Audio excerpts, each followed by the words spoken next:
Welcome to Career Tools. This week, features and benefits.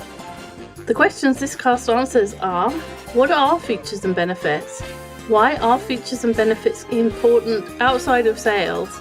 And how do I use features and benefits every day?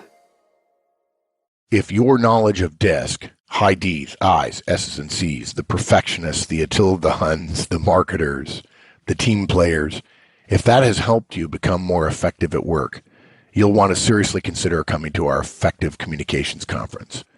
We set the basics of DISC in an hour or so, and then we spend the rest of the day teaching you how finally to communicate effectively, which is to pay attention to what your listener does and communicate in a way that makes sense to them. At the end of the day, you'll be able to read someone in a conversation, determine their major DISC tendency, and then based on that, make some changes in how you deliver to improve the chances that you get harmony and congruence and collaboration and not drama, conflict, and tension. Come see us. So for everybody who's listening in order of podcasts, last week we talked about using features and benefits as part of your preparation for interviews. And in this week's guidance, we're going to widen that picture and look at how you can use the whole concept of features and benefits, all of the things where you're trying to persuade someone or help someone see your point of view. So we're going to talk about how you persuade people every day, or how you're in sales every day, because not everybody kind of gets that idea. And it's sometimes hard to guess or hard to grasp how you are in sales. Then we're going to talk about listing the features, converting them to benefits, just like we did last week. And then we're going to talk about being judicious with them, because it's easy to come up with a really long list. So Sarah, we persuade people every day, right? Absolutely we do. Even if we don't think we do, through our actions, we absolutely do. Many people actually think that the skills of sales only apply to people who are in actual sales or the marketing department. Now, those people might be doing the clearest sales job, but unless the rest of the company is selling too, the company will not achieve maximum success. All of us are persuading or selling our ideas, processes, wants, and our needs every single day. From asking a colleague to help us with a problem, asking your boss for a pay raise, for example. We need to be able to persuade people to our point of view. And there's nothing Machiavellian about this. We're not saying that you should be persuading people for nefarious reasons or to outcomes that will be bad for them. We're not saying, oh, you persuade people to do things that you want them to do just because you want them to do them. And that's not a win-win situation. We're just saying that when you want to get what you want, one, you have to find a benefit for the other person, because otherwise they won't do it. And this is the whole part of the persuasion thing. You do me a favor, I do you a favor. Or I show you how this will benefit you and you do it for me. And the way to get anything, if you're paying attention to your day, you will notice that you're persuading people all of the time. And features and benefits is a technique. It's one way to think about this thing, about the outcome that you want and what is it that's going to persuade someone to give you that outcome or work with you towards that outcome. So for example, as an IT analyst, you're in persuasion sales too. On the surface, you are solving problems for your customers, but you're also giving them good service, therefore encouraging them to come back to you. Getting good customer service scores mean that the company will keep the contract and you'll keep your job. That's the outcome that we're looking for. Now, the question is, how do you encourage the customer to give you that good score, even when you're giving them bad news? And if you hold on, we're going to tell you.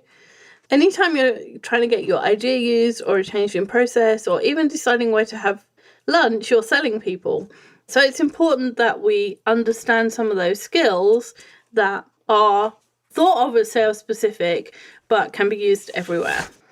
The first part of the features and benefit process is to look for the features. So the features are the part of whatever it is that you're trying to sell. So let's think about our IT analyst with the desired outcome of a happy customer. And let's say this customer has all the signs of burnt out battery on her laptop, which means giving her laptop up for 2 days But she'll get a loaner, so it's not that bad. But obviously the customer isn't going to be happy about giving up her laptop. But there are some features of this transaction that might benefit her. So for example, she'll be getting a loaned laptop. So there isn't going to be a gap where she can't get to her email or she can't do any of her work. And she'll get a new battery, which means that later on she'll be able to work longer with her laptop without having to find a plug and a socket and take the lead with her and all sorts of things. So you can probably guess what those benefits were, but we'll get to that. We're just going to do some more examples of features for you first, just to kind of cement it. So let's think about somebody else in the organization. A new company's been acquired, and they have the choice of keeping their outsourced accountancy team or using their in-house team. Features of your accountancy team might be specialists in different tax regimes around the world, accountants aligned to different business units, a help desk for managers who have to make accounting entries. These are attributes that your team has. They may or may not be different to those that the other team has, and that doesn't matter. Whoever is making the decision is looking at a lot of features, and it's probable that you'll have some which are unique. So don't worry about comparing yourself to others. Okay, so we'll do one more example. So we had the IT analyst, we've had the accountancy team, and now we're just going to do one more example and then we'll get to benefits. So let's say there's someone who is involved in a process that you're involved in who isn't really required and who is gumming things up. So this is a real life example, actually. This is part of our podcast process where after we've recorded, there's a bunch of steps that we go through in order to get the podcast ready for the website. And Mike was involved in that. And what he was doing was just transferring the files from one system to another so that it could be accessed by our sound engineer. But Mike was often traveling, and so he couldn't do it. So I had to do a workaround to get around that. And sometimes we didn't go back and fix the workaround. And so although Mike was in the process, he wasn't doing anything that only Mike can do. He was doing something that other people could do. And when he was traveling, it made things difficult because we didn't know what was happening necessarily. We didn't know whether he was going to get to it necessarily. The people waiting for the files would wait, and we would think they had them and they didn't have them. So we had an idea how to resolve the problem, but then we have to sell the idea to Mike or to our bosses so that we can change the process. So the features of this is it eliminates one person and it reduces the workarounds which cause problems later. So you could take that features list to your boss, but it's better if you sell the benefits. It answers the what's in it for them question. So now we've got 3 examples with our features. Now we're going to convert them to benefits. Benefits answer the question, what's in it for me? Your laptop customer is thinking, well, you have to take the laptop, but what's in it for me? But right now, all that they can see is the inconvenience involved in it. This is when you get arguments about why things have to happen the way they do. Customers that see only inconvenience get angry. However, you can prevent that. Your conversation might go like this. Ma'am, in order to fix your laptop, we need to change the battery. Unfortunately, that means that you'll be without your laptop for 2 days. However, we have a 5-minute process that transfers everything on your current laptop to a loaner that we can do right at your desk. It'll be just like working on your current laptop. Before we give your laptop back, we're going to reverse this procedure so that there's no loss of continuity for you. In addition, the new battery will give you 8 hours of work time without needing to hunt for a socket or borrow somebody else's power cord. So the benefits to this laptop user are that there's no loss of continuity and the new battery are giving her more time to work. So what we've done is we've addressed the issue of inconvenience by describing the benefit of having a loaner and by describing how we're going to do that transfer in a quick way and at her desk so we're minimizing the inconvenience. And then we've talked about addressing the inconvenience of actually having to change the battery by giving her the benefit of what having a new battery will give her, which is more work time. So our second example was the accountancy team trying to sell their services to the new acquisition. And we said the features were specialists in different tax regimes around the world, accountants aligned to different business units, and a help desk for managers who have to make accounting entries. So, Sarah, how are we going to describe those benefits? So here's how that conversation might go. We have in-house specialists in all the different tax regimes of the countries that the company works with. They understand both our business and the tax regime, meaning that you get advice that's specialized to this company and that country first time. They ensure that you get consistent advice from one person and that any benefit in the wider company is shared. Perfect. So we've addressed why somebody might want to use your in-house accountancy team because of the benefits of, any company can say, hey, we have specialists in different tax regimes, which is probably true. But no outside company can say, we really understand this company as well as the tax regime, and we're able to give tailored advice for both of them. When you say this means, that's the part at which you convert to benefits. And if you always include the this means, that helps you convert to benefits, and it helps you to tell the person that you're trying to persuade, this is what's in it for you. So let's do another one. So accountants aligned to different business units. So the next benefit was accountants aligned to different business units. So what do we say to the subsidiary? All right, we have accountants aligned to each business unit who spend time at least 1 week a month on site with those business units. And they've got a deep knowledge of the business, meaning that they can give tailored advice covering your future needs as well as the answer to that question asked. So again, this is something that another company might not be able to offer.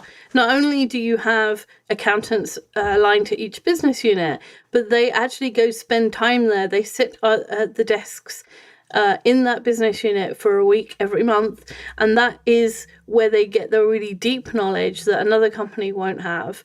So we've converted the feature of having accountants aligned to the business units to a benefit of, and they really understand what you're going through or what you're trying to ask, or how they can, I'll use the word manipulate, but that's not really what accountants do, how they can make the accounts and the decisions that they make really work for you. So we'll talk about the last example, which was selling an idea to our boss. And you'll remember that we were trying to eliminate one person and also reduce workarounds.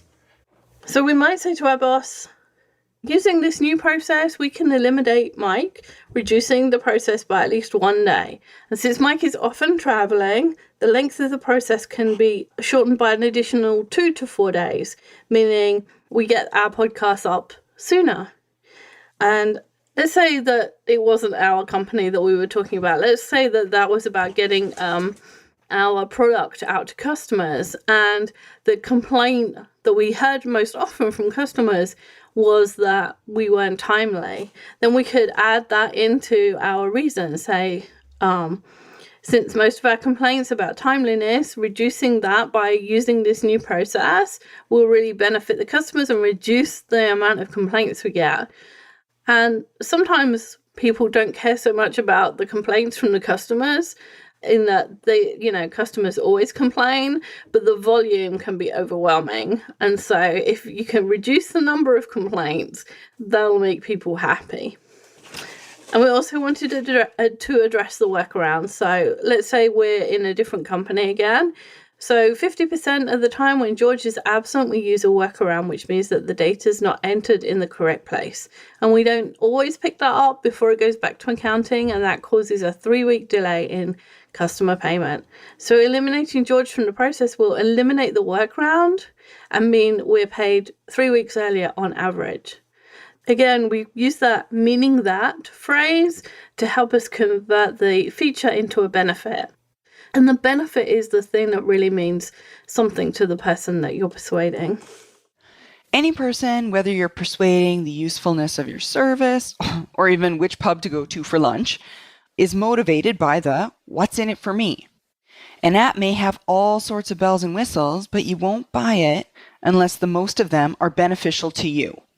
They could have an amazing education, but you'd hire someone with relevant work experience first because they'll be useful to your team faster. The work experience is the feature, but the increase in speed to usefulness, that's the benefit. Yeah.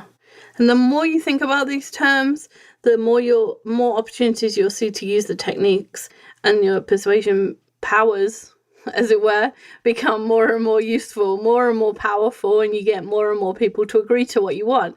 And of course, because you're having to create the benefit, and the benefit has to answer what's in it for them, even though you're getting what you want, they're getting what they want to. So again, there's nothing nefarious about this. There's no bad outcome to this, because both people are getting what they want. So the last part of this is be judicious when you use them.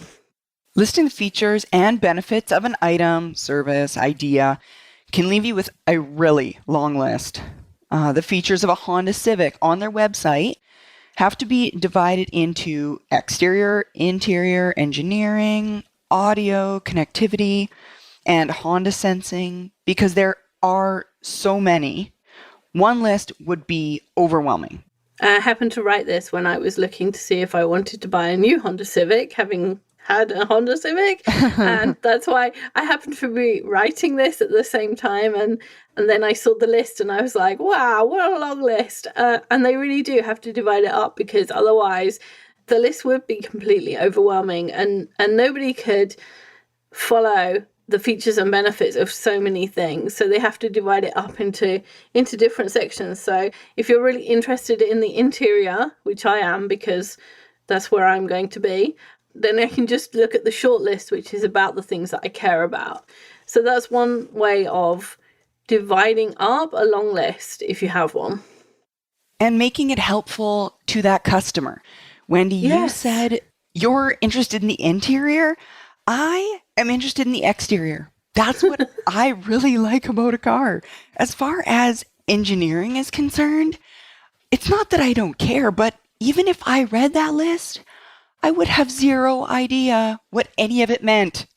That's absolutely true. Right. I can throw that whole list out because it doesn't mean anything to me.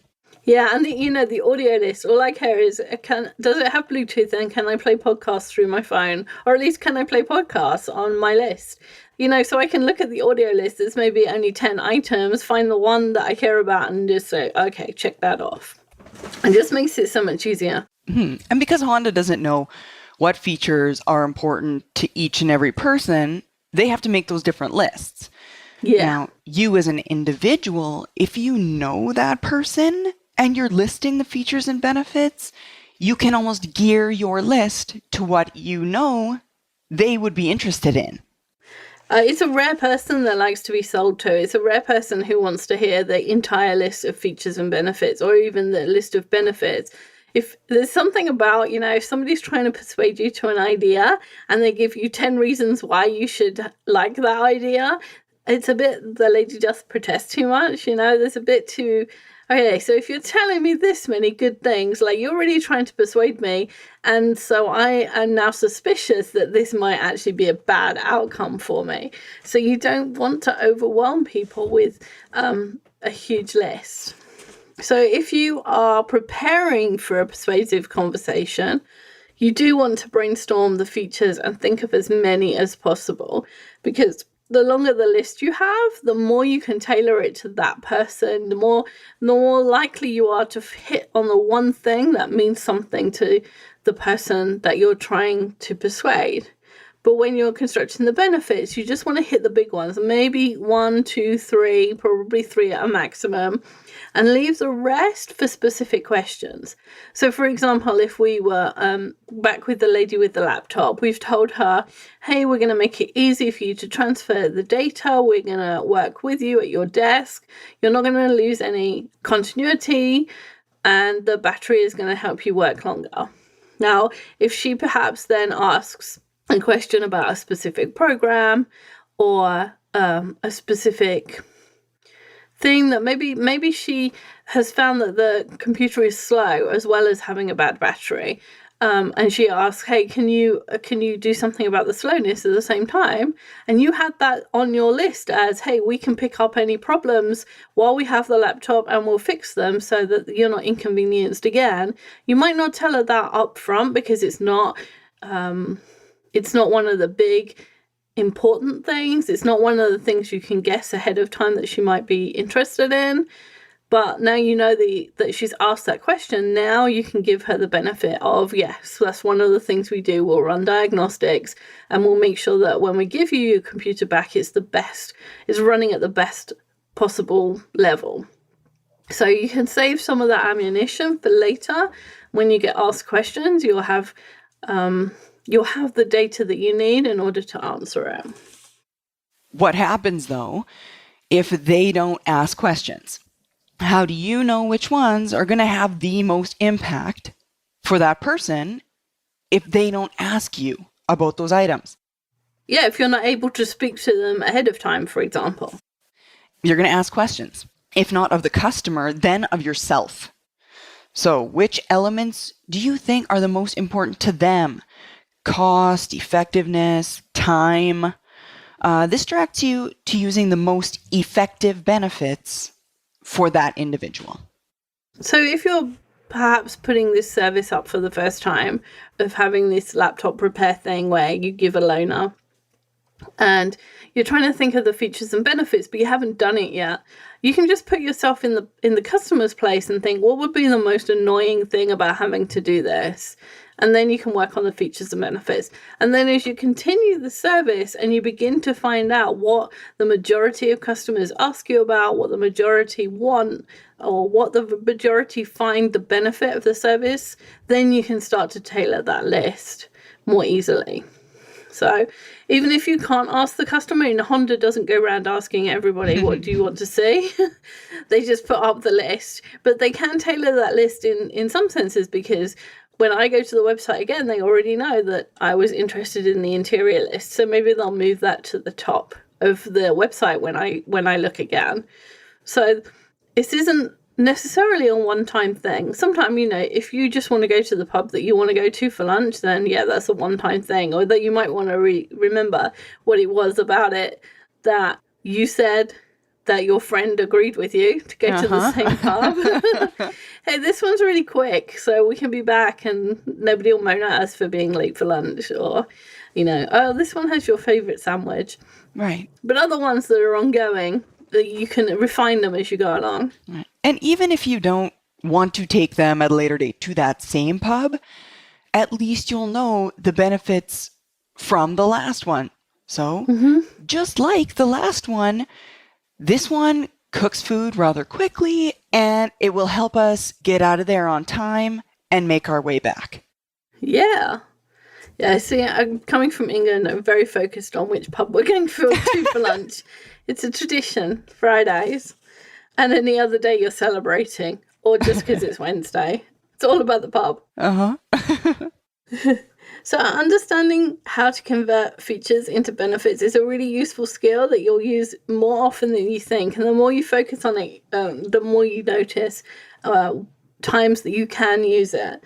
If you put yourself in the shoes of the person who you're trying to persuade and then convert features into benefits to appeal to that person, that's how you'll be successful. And it's super easy and it really, really works. So hopefully you'll try them.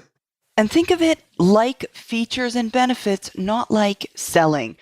Selling gives people such a bad taste in their mouth. Yeah. It's not something that everyone likes to be able to say they do. Think of it as features and benefits, and it will be like selling without selling. Perfect. Thanks, Sarah. Thanks, Wendy. Have a good day. Bye, everyone. That's all for this week, folks. We'll be back next week with a new topic. If you enjoyed this podcast and you want the how-tos of management wherever you are, check out the free Manager Tools mobile app. It's available on both iOS and Android devices.